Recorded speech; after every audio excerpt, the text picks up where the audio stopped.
9 जून Sunday का दिन India और पाकिस्तान का मैच होना था। उस दिन अमेरिका के न्यूयॉर्क शहर में और इत्तेफाक से न्यूयॉर्क से बहुत दूर कर्नाटक के बेंगलुरु में सुबह सुबह एक डिलीवरी बॉय बेंगलुरु के एक इलाके जिसका नाम है कामाक्षी वहां से गुजर रहा था। जब वो गुजर रहा था तो उसने पाया कि एक करीब में नाला है और उस नाले के किनारे बहुत सारे कुत्ते हैं। गौर से उसने देखा तो देखा कि एक शख्स की लाश पड़ी है और कुत्ते उसे नोच रहे हैं। उसने फौरन पुलिस को फोन किया। पुलिस की टीम आई और एक लावारिस लाश को उठाकर वहां से अस्पताल ले गई। अब पुलिस ने तफ्तीश शुरू की लेकिन उस लाश की शिनाख्त नहीं हो पा रही थी क्योंकि कोई ऐसी चीज मिली नहीं लाश के इर्द गिर्द जिससे पता चल सके कि मरने वाला कौन है। यह भी पता नहीं था कि शख्स को मारा गया है या फिर यूं ही अचानक उसकी मौत हो गई है, खुदकुशी की है। कुछ जानकारी नहीं। अब बेंगलुरु पुलिस ने आसपास के तमाम पुलिस स्टेशनों से इस बारे में जानकारी लेनी शुरू की कि क्या कोई नौजवान गायब है। मरने वाले का हुलिया देखकर लग रहा था कि उसकी उम्र 30 से 35 साल के करीब होगी। तो आसपास के पुलिस स्टेशनों में खंगालना शुरू किया गया। इत्तेफाक से बेंगलुरु पुलिस को पता चला कि वहां से थोड़ी दूरी पर एक इलाके की एक पुलिस स्टेशन में एक नौजवान की गुमशुदगी की रिपोर्ट दर्ज है और उस नौजवान का नाम है रेणुका स्वामी, उम्र करीब 33 साल। और रेणुका स्वामी की मां ने उसकी गुमशुदगी की रिपोर्ट दर्ज की थी और यह कहा था कि सैटरडे यानी कि 8 जून से उनका बेटा गायब है और उसका मोबाइल बंद है। अब पुलिस रेणुका स्वामी के घर पहुंचती है, उसकी मां को लेकर आती है, उसे अस्पताल ले जाती है। नाले से बरामद उस लाश को दिखाती है, उस लाश के बचे खुचे कपड़ों को दिखाती है। मां फौरन पहचान जाती है और कहती है, यह मेरा बेटा है। फिर वह पुलिस को बताती है कि वह सुबह ही घर से निकला था। वह अपोलो फार्मेसी नाम की एक मेडिसिन डिलीवरी करता था। जगह या फिर उनके मेडिकल शॉप्स में काम किया करता था। अपोलो फार्मेसी में रोजाना की तरह उस दिन भी वह शॉप पर गया था लेकिन फिर घर नहीं लौटा और मोबाइल बंद हो गया। जब वह 8 जून को लौटा नहीं, तब 9 जून को मां ने उसकी रिपोर्ट लिखाई। सुबह सुबह लाश की शिनाख्त हो चुकी थी। पुलिस ने मामला दर्ज किया लेकिन अभी ये क्लियर नहीं था कि मरने वाले की मौत कैसे हुई। अब लाश का पोस्टमार्टम होता है। पोस्टमार्टम रिपोर्ट आती है, तस्वीर साफ हो जाती है। पता चलता है कि उस नौजवान को पीट पीट कर मारा गया है। पोस्टमार्टम रिपोर्ट दहलाने वाली थी। उस पर पाया गया कि उसकी जुबान काट ली गई थी, उसके जबड़े को तोड़ दिया गया था, जिस्म पर अनगिनत घाव के निशान थे। रॉड और बेल्ट से इस तरीके से मारा गया था यानी मरने वाले की मौत बड़ी तकलीफदेह थी।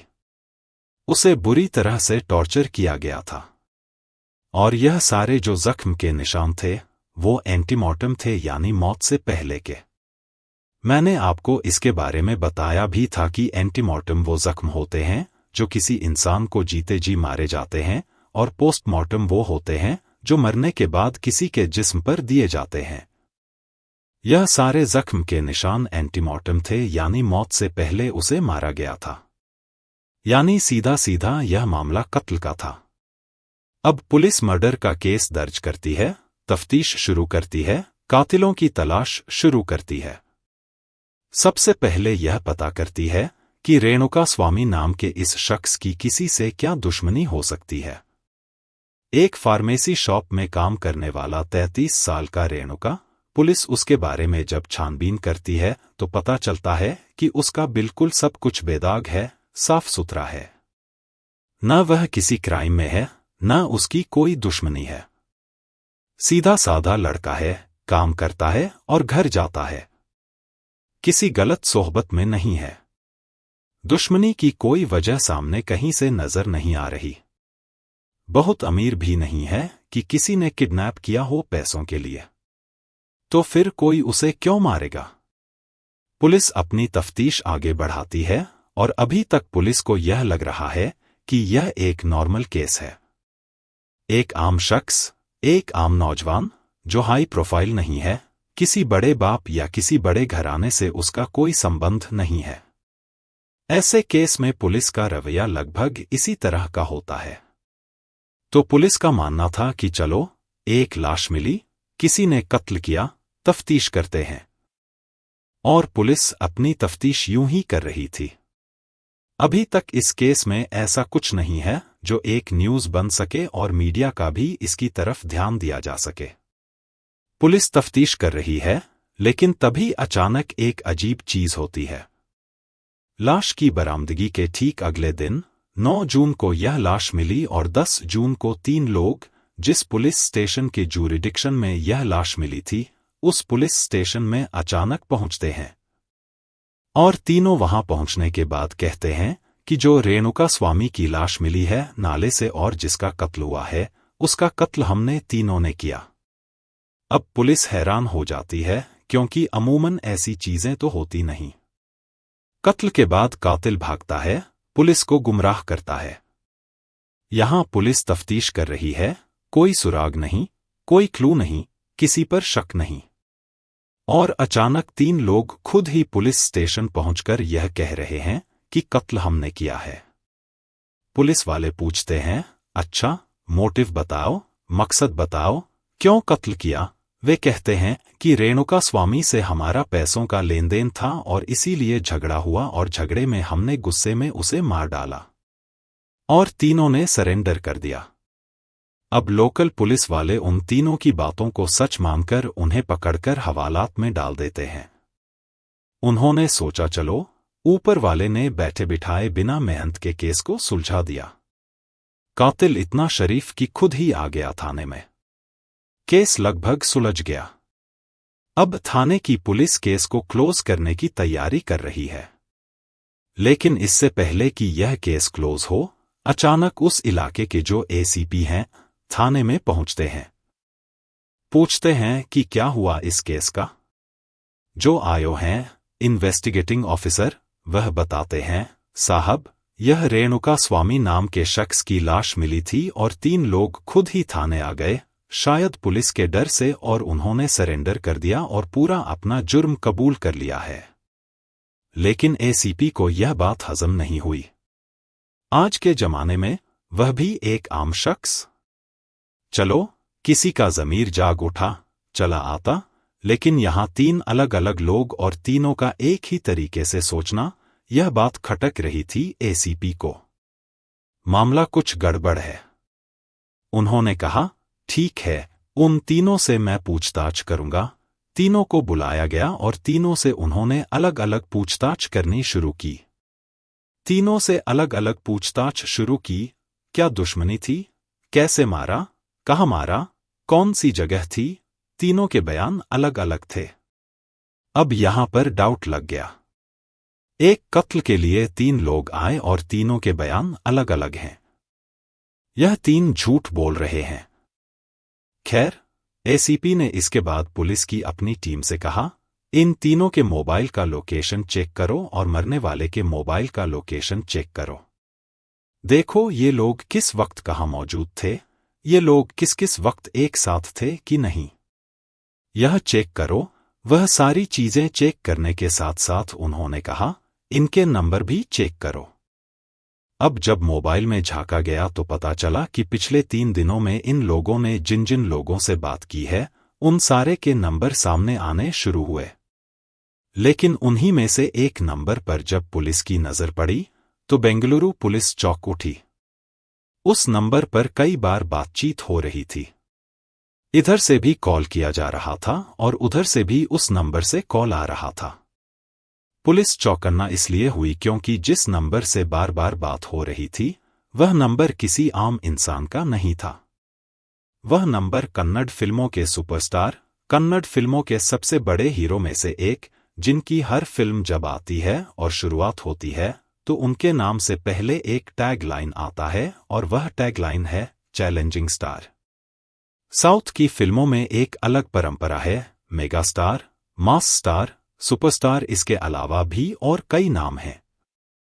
मैंने बहुत देखता हूं, हिंदी में डब तो इनके नाम के आगे आता है चैलेंजिंग स्टार दर्शन। मुझे हैरत तब हुई जब इस खबर के बारे में पता चला। जब मैंने तस्वीर देखी तो मैं सोचने लगा कि मैंने कितनी फिल्में देखी होंगी दर्शन की, कम से कम 12 फिल्में तो जरूर देखी होंगी। और मुझे लगता है आप में से बहुत सारे लोगों ने भी देखी होंगी। फिर मुझे लगा कि यह चैलेंजिंग स्टार, सुपरस्टार, कन्नड़ फिल्मों के और सैंडलवुड जैसे हमारी बॉलीवुड है, उधर हॉलीवुड है, कुछ टॉलीवुड है, कुछ जॉलीवुड है, हमारे देश में मॉलीवुड है। तो कन्नड़ फिल्मों का नाम सैंडलवुड है क्योंकि वहां जो सैंडल की लकड़ी होती है उसकी वजह से भी और भी कुछ वजह होगी, लेकिन कन्नड़ फिल्मों का नाम सैंडलवुड दिया गया।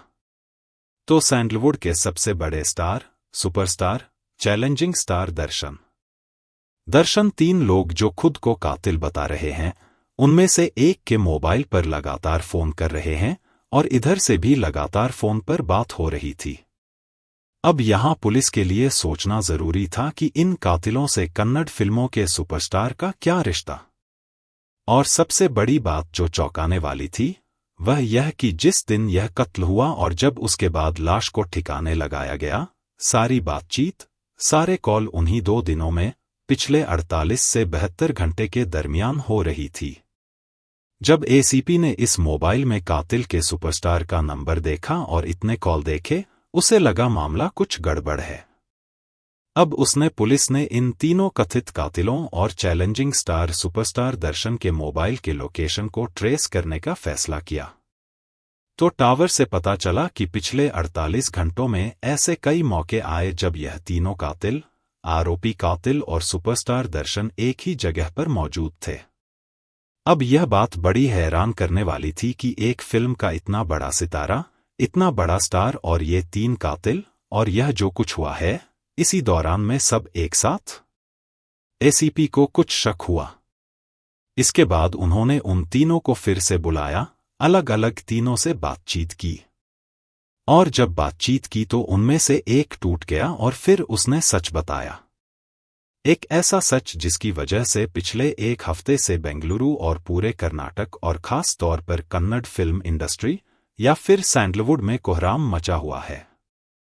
कोहराम इसलिए कि कन्नड़ फिल्म का सबसे बड़ा सितारा यानी कि दर्शन इस वक्त जेल में है, पुलिस हिरासत में है। 11 तारीख तक थी, फिर उसके बाद जुडिशल कस्टडी में जाना है। दर्शन का इन तीनों कातिलों से क्या रिश्ता? और नाले के किनारे से 9 जून को जो लाश मिली, रेणुका स्वामी की, उस लाश से कन्नड़ फिल्म के सुपरस्टार का क्या रिश्ता? पुलिस ने तफ्तीश की और उस तफ्तीश के बाद पूरी कहानी सामने आई। और वही कहानी अब आपके सामने पेश है। दर्शन कन्नड़ फिल्मों में इसलिए आए क्योंकि उनके पिता खुद कन्नड़ फिल्मों के एक बहुत बड़े अभिनेता थे। अपने जमाने में वे किरदार निभाते थे। बाद में दर्शन ने सैंडल की लकड़ी का कारोबार भी किया। एक बिजनेसमैन के तौर पर उभरे। पॉलिटिकल घरानों से अच्छे रिश्ते थे। फिर चूंकि फिल्मी बैकग्राउंड था, उन्होंने फिल्मों में काम किया। धीरे धीरे फिल्में मिलने लगीं। कन्नड़ फिल्म इंडस्ट्री में उन्होंने 1990 के लेट में कदम रखा, लेकिन उनकी पहली हिट फिल्म 2002 में आई, जिसका नाम मैजेस्टिक था। इसके बाद उन्होंने कई फिल्मों में काम किया। उनकी आखिरी फिल्म 2023 में आई, जिसका नाम काते था। यह सुपर डुपर हिट रही और इसके कुछ दिन पहले ही एक ग्रैंड सक्सेस पार्टी भी हुई थी। उन्होंने धीरे धीरे कन्नड़ फिल्मों में अपनी एक ऐसी छवि बनाई कि वह एक आम आदमी को रिप्रेजेंट करते हैं, आम आदमी के हक की लड़ाई लड़ते हैं और जुल्म के खिलाफ आवाज उठाते हैं। इस वजह से उनकी बहुत बड़ी फैन फॉलोइंग हो गई। कन्नड़ के अलावा उन्होंने तेलुगु, तमिल और मलयालम फिल्मों में भी काम किया, लेकिन कन्नड़ फिल्मों में उनका कोई जवाब नहीं था। बाद में उन्होंने विजय लक्ष्मी नाम की एक लेडी से शादी की और उन्हें एक बेटा हुआ। धीरे धीरे वक्त बीता, लेकिन फिर 2021 में उनकी पत्नी के साथ उनके रिश्ते खराब होने लगे। एक बार उन्होंने पत्नी के ऊपर हाथ उठाया या शायद मारने की कोशिश की। पत्नी ने पुलिस में शिकायत की और अटेम्प्ट टू मर्डर का केस दर्ज हुआ। इस वजह से दर्शन को कुछ दिनों के लिए जेल जाना पड़ा, लेकिन फिर पति पत्नी में समझौता हो गया और केस वापस ले लिया गया। करीब 10 साल पहले दर्शन की जिंदगी में एक महिला आई जिसका नाम पवित्रा गौड़ था। पवित्रा गौड़ खुद को एक मॉडल, डिजाइनर और एक्ट्रेस बताती थी। एक फिल्म के लिए दर्शन को किसी नए चेहरे की तलाश थी और इत्तेफाक से पवित्रा गौड़ की तस्वीर दर्शन की नजर में आई। दर्शन ने पवित्रा गौड़ को बुलाया, लेकिन किसी वजह से बात नहीं बनी और पवित्रा को वह फिल्म नहीं मिली। फिर भी वह दर्शन के करीब आ गईं और उनकी वजह से कुछ फिल्मों में काम भी मिला। हालांकि वह बड़ी एक्ट्रेस नहीं बन पाईं, लेकिन दर्शन की जिंदगी में दाखिल हो चुकी थी। सब कुछ चुपचाप चलता रहा, लेकिन बवाल तब मचा जब पिछले ही साल पवित्रा गौड़ ने सोशल मीडिया पर एक पोस्ट लिखा और उसमें दर्शन की तस्वीर के साथ यह लिखा कि उनके रिश्ते के 10 साल हो गए हैं। एक तरह से यह बता दिया कि वह और दर्शन रिलेशनशिप में हैं। दर्शन एक सुपरस्टार होने के साथ साथ एक पति और पिता भी थे। उधर पवित्रा गौड़ की कहानी यह थी कि जब उन्हें शुरू में फिल्में नहीं मिली तो उन्होंने भी शादी कर ली। शादी के बाद उन्हें एक बेटी हुई, लेकिन पति से नहीं बनी और दोनों अलग हो गए। बाद में वह बेटी के साथ रहने लगी और फिर दर्शन की जिंदगी में आईं। दक्षिण भारतीय फिल्मों के स्टार्स की जिंदगी बॉलीवुड से अलग होती है। वहां के फैंस अपने स्टार्स को पूजते हैं और उनके मंदिर तक बना देते हैं। दर्शन के भी बहुत बड़े फैन थे, कई सारे फैन क्लब थे। जब पवित्रा गौड़ ने सोशल मीडिया पर उनके रिश्ते के 10 सालों की बात आम कर दी, तो फैंस 2 हिस्सों में बंट गए। एक तबके ने इस रिश्ते को कबूल कर लिया, क्योंकि वे दर्शन को भगवान की तरह पूजते थे। लेकिन एक तबका ऐसा भी था जो इसे सही नहीं मानते थे। उनका मानना था कि दर्शन को विजय लक्ष्मी के साथ वफादार होना चाहिए। उनकी पत्नी और बेटा हैं और इस दूसरी महिला के साथ उनका कोई रिश्ता नहीं होना चाहिए।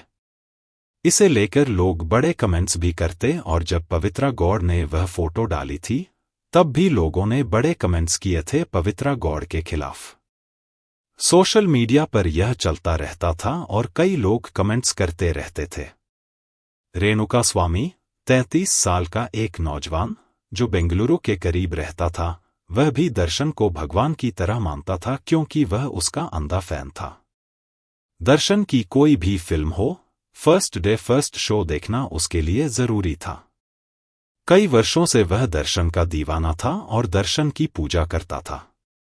लेकिन जब पवित्रा गौड़ ने यह कमेंट्स सोशल मीडिया पर किए, तो रेणुका स्वामी उन फैंस में से था जो इस रिश्ते के खिलाफ था। उसे लगता था कि उसका भगवान अपने घर वालों के खिलाफ धोखा नहीं कर सकता। उसकी एक पत्नी है और बेटा है और उनके साथ वफादार होना चाहिए। जब भी पवित्रा गौड़ कुछ दर्शन को लेकर पोस्ट करती, रेणुका स्वामी उसके खिलाफ कमेंट्स करता और कहता कि तुम गलत कर रही हो, एक शादीशुदा आदमी की जिंदगी बर्बाद कर रही हो। वह बहुत सारे ऐसे कमेंट्स करता रहता और ये कमेंट्स दर्शन और पवित्रा गौड़ तक पहुंचते थे। इत्तेफाक से जून के पहले हफ्ते में रेणुका स्वामी ने एक पवित्रा गौड़ के पोस्ट पर कमेंट किया और उसमें बहुत बुरा भला कहा। उसने आपत्तिजनक भाषा का प्रयोग भी किया। पवित्रा गौड़ ने यह कमेंट्स पढ़े और खुद पर काबू नहीं रख पाई। वह पहुंची दर्शन के पास और दर्शन से कहने लगी कि देखो, यह मेरे बारे में और हमारे रिश्तों को लेकर क्या कहा जा रहा है। ऐसे लोगों को सबक सिखाना होगा। पवित्रा गौड़ के इस गुस्से और कमेंट्स के दबाव में दर्शन ने कहा, ठीक है, मैं कुछ करता हूं। दर्शन ने कर्नाटक में शहर शहर फैले फैन क्लब्स से संपर्क किया। एक फैन क्लब चलाने वाला व्यक्ति, जिसका नाम राजेंद्र था, बेंगलुरु के पास था। उसने राजेंद्र से कहा कि इस बंदे की असलियत पता करो।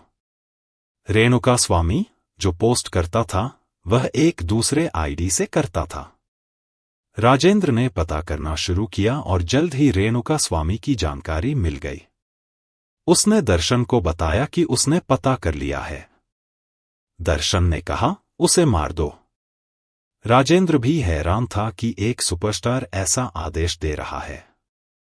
पहले तो उसे समझ में नहीं आया, लेकिन फिर जब दर्शन ने दोबारा पूछा, उसने कहा, बिल्कुल। इसके बाद उसने अपने लोगों को लगाया रेकी पर कि रेणुका स्वामी कहाँ रहता है, कब शॉप जाता है, कब लौटता है, यह सारी जानकारी जुटाई। 8 जून की बात है। राजेंद्र पहुंचता है रेणुका स्वामी के पास और उससे बातचीत करता है। क्योंकि वह दर्शन का फैन क्लब चलाता था और रेणुका स्वामी भी दर्शन का फैन था, तो उसे पूरी बात बताता है। रेणुका स्वामी खुश हो गया और कहा, तुम तो फैन क्लब चलाते हो, कभी हमारे भगवान से मिला दो। राजेंद्र ने कहा, ठीक है, चलो तुम्हें दर्शन सर से मिलवाते हैं। रेणुका स्वामी की खुशी का कोई ठिकाना नहीं था। उसे लगा कि शायद उसकी मुराद पूरी होने जा रही है। जिसे वह पूछता है, जिसे इतने वर्षों से चाहता है, जिसके हर फिल्म पहले दिन पहले शो देखता है, उससे वह मिलेगा। मतलब खुशी का ठिकाना नहीं था। कमाल देखिए कि वह मरा जा रहा था उस शख्स से मिलने के लिए जो उसे मारना चाहता था। रेणुका स्वामी बड़ा आसान शिकार था। वह खुद ही मौत तक पहुंचने के लिए उतावला था।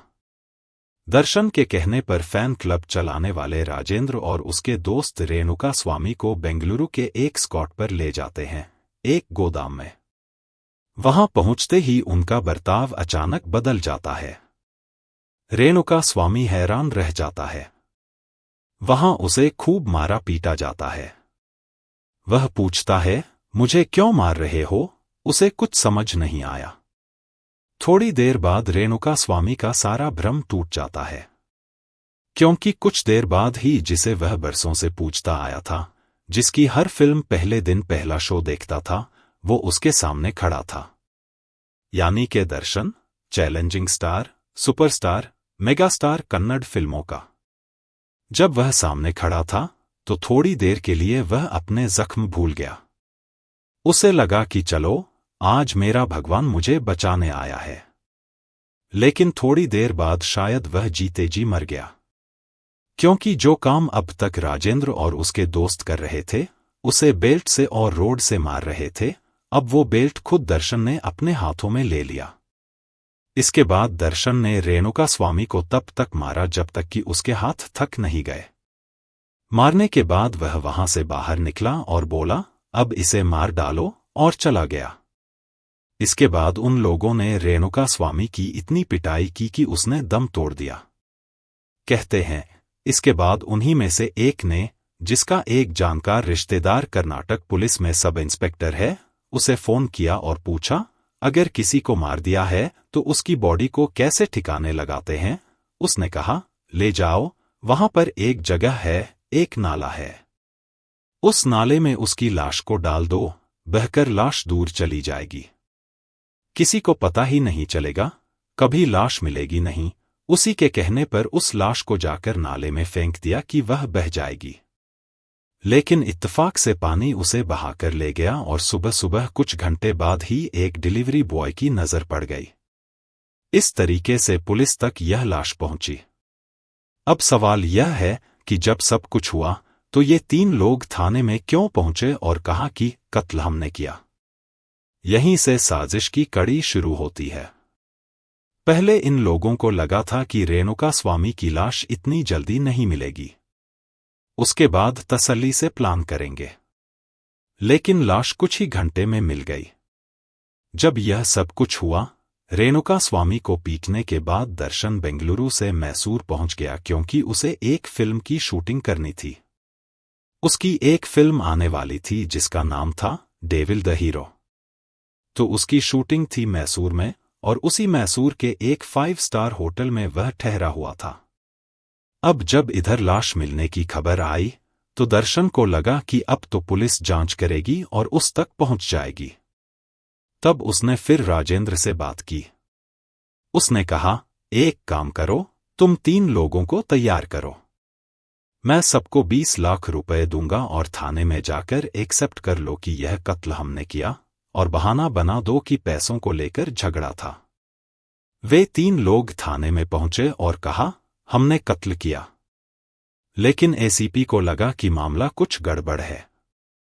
जब उन्होंने तसल्ली से पूछताछ की तो सच्चाई सामने आ गई। अब इधर यह सारी चीजें हो गईं। उधर दर्शन कोई छोटी मोटी चीज तो है नहीं, चैलेंजिंग स्टार है। उसने भी चैलेंज किया सिस्टम को। ना सिर्फ वहां की सत्ता में पार्टी, बल्कि जो अपोजिशन में थे, सारे उसके जानने वाले, उसके मानने वाले। तो अब अपोजिशन और गवर्नमेंट में बैठे हुए लोग सभी दर्शन को बचाने में लग गए। एक मंत्री ने तो होम मिनिस्टर से लेकर चीफ मिनिस्टर तक बात कर ली कि भाई, दर्शन बहुत बड़ा स्टार है कन्नड़ फिल्म इंडस्ट्री का। अगर ये जेल जाएगा तो पता नहीं क्या हो जाएगा। बचाने की सारी कोशिशें शुरू हो चुकी थीं, लेकिन गड़बड़ यह हो गई कि उन्हें भी अंदाजा नहीं था कि पुलिस इतनी तेजी से अपना काम कर लेगी। जिस एसीपी ने यह काम किया, उनके बारे में यह है कि वह ईमानदार और बेहद सख्त हैं। इत्तेफाक से कमिश्नर का भी उनको सपोर्ट मिला। इससे पहले कि सरकार की तरफ से कुछ होता, उन्होंने इतनी तेजी से कार्रवाई की कि खबर मीडिया तक पहुंच गई। कर्नाटक के हर न्यूज चैनल, हर न्यूज़पेपर में दर्शन की खबर छप गई। अब ऐसे में दर्शन को बचाकर निकाल लेना मुश्किल हो गया। सरकार की तरफ से की गई सारी कोशिशें धरी की धरी रह गईं। एसीपी अपनी टीम के साथ मैसूर पहुंचते हैं। मैसूर के होटल से वे जाकर दर्शन से कहते हैं कि आपको हमारे साथ चलना होगा। दर्शन कहता है, ठीक है, आप चलिए, हम बाद में आएंगे। लेकिन एसीपी बोले, नहीं, या तो अभी चलिए वरना अरेस्ट करके ले जाएंगे। कोई रास्ता नहीं था। दर्शन को लगा, चलो, अभी मेरे पॉलिटिकल आका सब बैठे हुए हैं, सरकार में भी, अपोजिशन में भी, ये क्या करेंगे, थोड़ी देर बाद निकल के आ जाऊंगा, फिर से शूटिंग करूंगा। लेकिन उन्होंने अंदाजा नहीं था कि मामला बहुत बिगड़ चुका है। सारे सबूत मिल चुके थे, फोन के कॉल डिटेल्स, लोकेशन, 3 लोगों की गवाही और मोटिव। फिर उनको लाया गया, पूछताछ हुई। जब पूछताछ हुई तो फिर एक एक कर गिनती बढ़ती गई। पहले 3 थे, फिर दर्शन पकड़े गए, फिर जिन लोगों ने किडनैप किया, जिन लोगों ने हथियार सप्लाई की, जिन लोगों का गोदाम था। करते करते 17 लोगों के नाम सामने आए। पुलिस ने तमाम लोगों के खिलाफ एक रिपोर्ट तैयार की, लेकिन इस एफआईआर में आरोपी नंबर 1 दर्शन को नहीं बनाया। दर्शन का नाम नंबर 2 पर रखा गया। नंबर 1 पर पवित्रा गौड़ का नाम रखा गया। और इसलिए रखा गया क्योंकि कर्नाटक पुलिस ने जब पूरी तफ्तीश की तो जो मर्डर का मोटिव था, वो असल में पवित्रा गौड़ की वजह से पैदा हुआ। क्योंकि रेणुका स्वामी ने जो कमेंट्स किया, उस कमेंट से पवित्रा गौड़ भड़क गई और उन्होंने दर्शन को उकसाया कि देखो, यह ऐसे कर रहा है हमारे रिश्तों को लेकर, इसे सबक सिखाओ। पवित्रा के उकसाने पर ही दर्शन ने लोगों को चुना और कहा कि उसे मार डालो, और खुद भी उसे पीटा। इसलिए आरोपी नंबर 1 बनी पवित्रा गौड़ और आरोपी नंबर 2 चैलेंजिंग स्टार दर्शन। बाद में इन दोनों को जब पुलिस कस्टडी में बेंगलुरु के एक पुलिस स्टेशन में रखा गया, तो कमाल देखिए कि चैलेंजिंग स्टार दर्शन के फैन तब भी उस पुलिस स्टेशन में पहुंच गए। उन्होंने खूब नारे लगाए, पुलिस के खिलाफ नारे लगाए और कहा कि जिनको हम भगवान जैसा मानते हैं, हमारे सुपरस्टार हैं, इनको फंसाया जा रहा है। पुलिस को मजबूरन धारा 144 यानी सेक्शन 144 लगाना पड़ा थाने के इर्द गिर्द। बताइए, थाने के आसपास भी लोगों को समझाना पड़ा, लाठीचार्ज करनी पड़ी। तो यह भी एक रूप है साउथ की फिल्मों का कि चाहने वाले दर्शन के जितने हैं, उन्हें पता है कि एक मर्डर केस में एक शख्स, जिसने सिर्फ एक कमेंट किया था, उसे इस बुरी तरीके से पीटा गया और उसका कत्ल करवाने वाला कोई और नहीं दर्शन है। लेकिन उसके बावजूद भी उनकी मोहब्बत में कमी नहीं आई और वे पहुंच गए। इस केस में बाद में और भी कई चीजें हुईं। जो पोस्टमार्टम किया था, जिन डॉक्टरों के पैनल ने किया था, उनमें से एक डॉक्टर ने एक बड़ी सनसनीखेज इल्जाम लगाया और कहा कि उनके पास किसी का फोन आया और यह कहा गया था कि आप पोस्टमार्टम रिपोर्ट में यह लिखें कि रेणुका स्वामी की मौत नेचुरल डेथ थी, उसे कत्ल नहीं किया गया, यानी एंटीमॉर्टम की बात मत कीजिए। 1 करोड़ रुपए देंगे। मिनिस्टर्स की तरफ उंगलियां उठी। इनकी बचाने के लिए तमाम मशीनरी का इस्तेमाल कर लिया गया था, लेकिन एक एसीपी और उनके ऊपर कमिश्नर का हाथ और उनकी तेजी से इन्वेस्टिगेशन ने इन सारी चीजों को एक तरफ कर दिया। कन्नड़ फिल्म के चैलेंजिंग स्टार का पूरा भांडा फूट गया और अब वो पुलिस के शिकंजे में है। आज के इस दौर में, जब सोशल मीडिया लोगों की जिंदगी का एक हिस्सा बन चुका है, उस पर न जाने कैसे कैसे कमेंट्स किए जाते हैं। मुझे लगता है आप पूरी फैमिली भी इससे अच्छी तरह वाकिफ होगी। अच्छे भी होते हैं, बुरे भी होते हैं, गालियां भी दी जाती हैं, पता नहीं क्या क्या कहा जाता है। लेकिन किसी फैन के किसी कमेंट से कोई इस कदर गुस्सा हो जाए कि वो उसकी जान ले ले, शायद यह पहला मामला है। बेहद अफसोस, और खास तौर पर मुझे तो अफसोस इसलिए हो रहा है कि मैंने इतनी फिल्में देखी हैं, दर्शन की। साउथ में तो यह होता है कि जो भी डब फिल्में आती हैं, थोड़ी सी शुरू में देखो, अच्छा लगता है तो फिर देखते रहते हैं। जब यह सब सामने आया तो मेरे सामने वो सारी फिल्में और उनके सीन चलने लगे। अब देखिए, वह सलाखों के पीछे है। क्या कीजिए, कभी भी कुछ भी कहीं भी हो सकता है। तो ये थी आज की कहानी। उम्मीद करता हूं कि आपको ये कहानी पसंद आई होगी। कभी कभी असली जिंदगी की घटनाएं फिल्मों से भी ज्यादा नाटकीय होती हैं, और ये कहानी इसका एक जीता जागता उदाहरण है। आप सभी का बहुत बहुत धन्यवाद, जो आपने इतना समय निकालकर इस कहानी को सुना। अगर आपको ये कहानी अच्छी लगी हो, तो कृपया लाइक, शेयर और सब्सक्राइब करना न भूलें। आपके सपोर्ट से ही हमें और भी बेहतरीन कहानियां आपके सामने लाने का प्रोत्साहन मिलता है। तो फिर मिलते हैं एक नई कहानी के साथ। तब तक अपना और अपनों का ख्याल रखिएगा। धन्यवाद।